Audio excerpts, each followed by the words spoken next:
Chan tha chan sung loi kan pe tu boi pa min thang thas se boi pa sum pa na ding cha a adot na ka si ti mi la thiang selai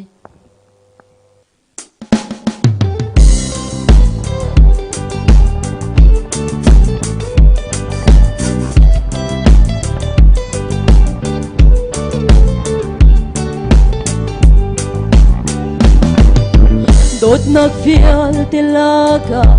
achung nung đốt na kan pachian Giêsu Christ i đốt na kasi đốt lâu chan ang ngay lo phili chan ngay lo kan thắt lâu chan zong a dang lam lâu đốt na kan phili chan zong a phil khâu lâu đốt na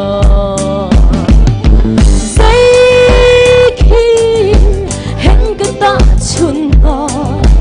lấy lệ van chill đi là cao ta chun ốc chill lâu bôi bay đốt na gần tân mi chill kịp đốt na si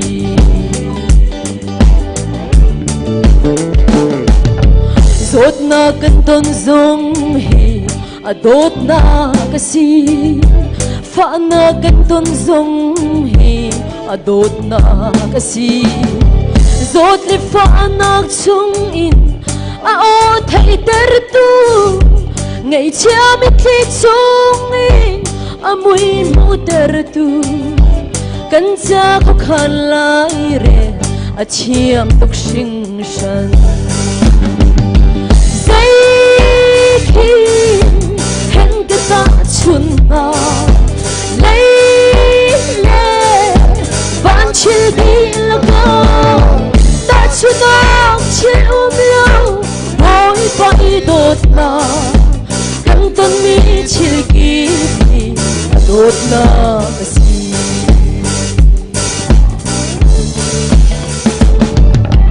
sông na gần tân zong hi đốt na si rất là gần tân zong hi adot na kasi sung le rất là nakin kan rum na boy pa ama a dây zong te ngay tu kan si zia kan mu phiang kho na kho khan chiam boy pa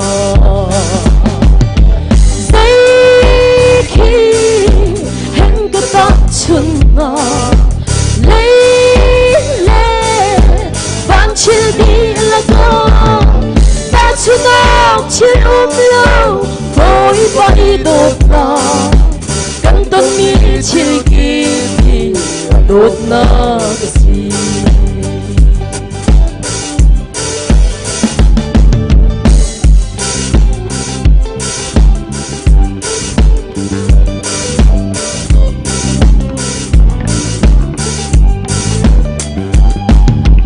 rồi trăm kan ton zong hi adot na kasi ti ha kan ton zong hi adot na kasi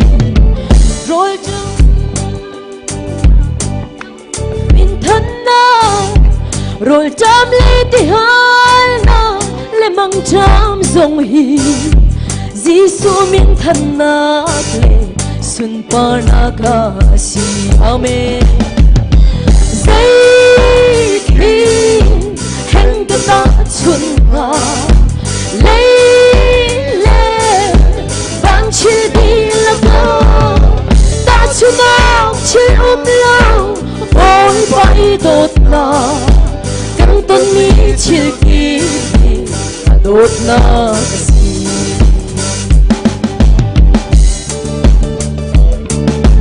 đốt na kan tân zong hi adot na kasi pha na kan in zong hi adot na kasi zot le pha na chung in a o thai ter tu ngày cha mi thi chung in a mui mu ter tu kan cha ko khan lai re a chiam tok sing shan say khi ta chun na lấy lệ van chill đi là con ta chun na chill lâu bôi bôi đốt na căng tuần mi chill kỳ đốt na căng tuần mi chill kỳ